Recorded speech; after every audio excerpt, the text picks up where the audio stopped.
Kabasuhuza abantu benshi bagiye bakunda kutwandikira hano kuri Upwise ngo tubereke uburyo umuntu yabona password ya network ayikonegiseho akoresheje telefone ye ya Android. Uyu munsi ngiye kubikwereka, ariko niba aribwo bwa mbere ugeze kuri iyi channel, kora subscribe, ushyireho na share na like. Twagiye rero, uratangira tukajya muri telefone yawe kuri network.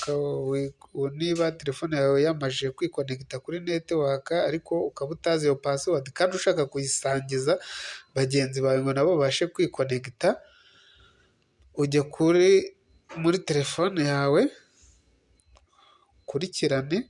Ujya muri telefone yawe ukaza ugashaka setting ukayikoraho. Wamara kuyikoraho ukaza ukajya kuri wifi.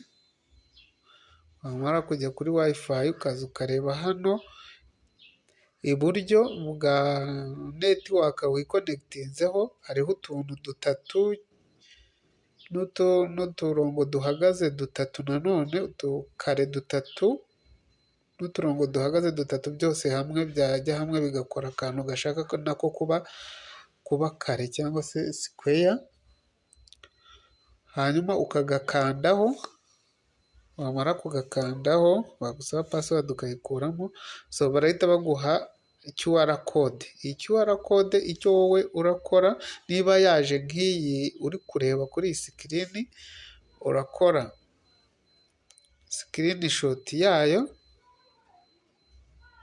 ifate nka image, nurangiza usigarane ukropinge, usigarane aka gakode, then saving.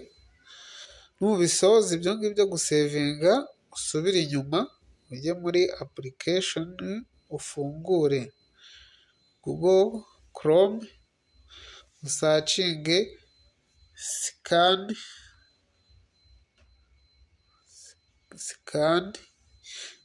QR code online. Ngiyi scan QR code online. Niza ubwo njyewe byaje nk'uko mubibona, ndahitamo aka kambere. Niza hano uhite ujya kuri scan now. Niza kuri scan ugire select QR image, kuri pick media picker.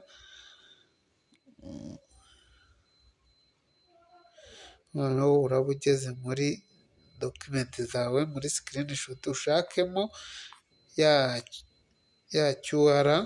Ngiyi yihitemo image. Urabona ko igezemo hahandi hambazaga ngo select QR image. Noneho nkamanuka hasi igahita inyereka password ngo nikonegitinze kuri network yitwa Professional Services. Noneho password ikaba professional. Murabibona password ubundi ugahita uyereka uwo washakaga ko ayireba. Wibutsa ko